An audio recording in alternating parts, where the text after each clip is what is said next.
सदाशिवम, उन्होंने कहा था कि अगर भारतीय लोकतंत्र की गरिमा और गंभीरता बहाल रखनी है तो हमें यह तय करना होगा कि मैनिफेस्टो को एक लीगल शेप दिया जाए, पार्टीज अकाउंटेबल हो, वो आसमानी मुद्दों की बात ना करे, ताकि जमीन से मसाइल बाकी हैं लेकिन आसमानी मुद्दों पर चर्चा हो रही है। अक्सर जब चुनाव होता है तो उसमें राजनीतिक दल घोषणा पत्र जरूर जारी करते हैं जिसमें ऐसे लोक लुभावन बातें होती हैं और बाद में उसे पूरा करने से पीछे हटते दिखाई पड़ते हैं। इस मामले को लेकर राजद के सांसद और धाकर प्रवक्ता मनोज झा ने राज्यसभा में अपनी बात रखी।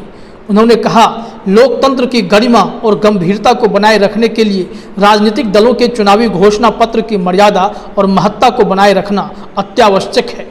घोषणा पत्र को कानूनी रूप से बाध्यकारी बनाकर उस पर लिखी हर बात के लिए दलों को उत्तरदायी बनाने की जरूरत है। यह बातें मनोज कुमार झा ने सदन में कही।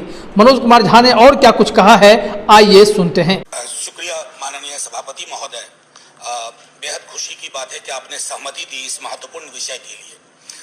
माननीय, आपके माध्यम से मैं एक आग्रह करना चाहता हूं पूरे सदन से कि चुनावी घोषणा पत्र की प्रासंगिकता लगातार खत्म होती जा रही है। कई जगह तो चुनाव के एक दिन पहले आता है, तो चुनावी घोषणा पत्र की जो गरिमा और जो महत्ता 52, 57, 62, क्योंकि विश्वविद्यालय में हमारे पास एक पेपर हुआ करता था सर, सोशल पॉलिसी, उसमें हम लोग मैनिफेस्टो एनालिसिस करते थे।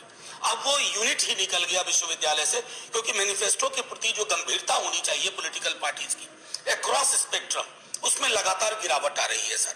जबकि मानना ये है, अगर मैं 52, 57, 62 की बात देखूं, वहीं तक रखता हूं, तो चाहे भारतीय जनसंघ हो, भारतीय कांग्रेस पार्टी हो, कम्युनिस्ट पार्टी हो, सोशलिस्ट पार्टी हो, डुएबल थिंग्स को सामने रखते थे और केंद्रीय विमर्श उस पर चर्चा होती थी। अब इन दिनों क्या होता है सर कि केंद्रीय विमर्श में अधिकांश तौर पर नफरत, घृणा, वैमनस्य और अशोभनीय टिप्पणियां, मैं समझता हूं कि 2015 में एक पिटीशन फाइल किया गया, तो जस्टिस दत्तू की बेंच ने और जस्टिस अमिताभ रॉय के बेंच ने कहा कि चूंकि लीगली इन्फोर्सेबल नहीं है मैनिफेस्टो, तो हम इस पर चर्चा आगे नहीं कर सकते। लेकिन 2013 का एक वाकया है सर, जब जस्टिस रंजन गोगोई, जो हमारे सहयात्री भी हैं इस हाउस में, और सदाशिवम, उन्होंने कहा था कि अगर भारतीय लोकतंत्र की गरिमा और गंभीरता बहाल रखनी है तो हमें यह तय करना होगा कि मैनिफेस्टो को एक लीगल शेप दिया जाए, पार्टीज अकाउंटेबल हो, वो आसमानी मुद्दों की बात ना करे, ताकि जमीन से मसाइल बाकी हैं लेकिन आसमानी मुद्दों पर चर्चा हो रही है।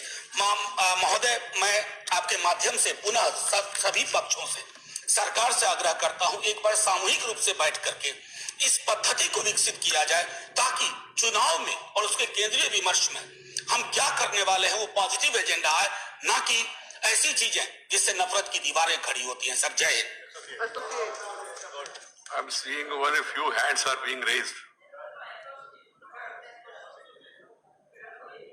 शरद जी, संभव है क्या? Is it possible? Deve Gowda ji, is it possible to make election manifesto legally binding? I will ask. We are in a hurry. Let us.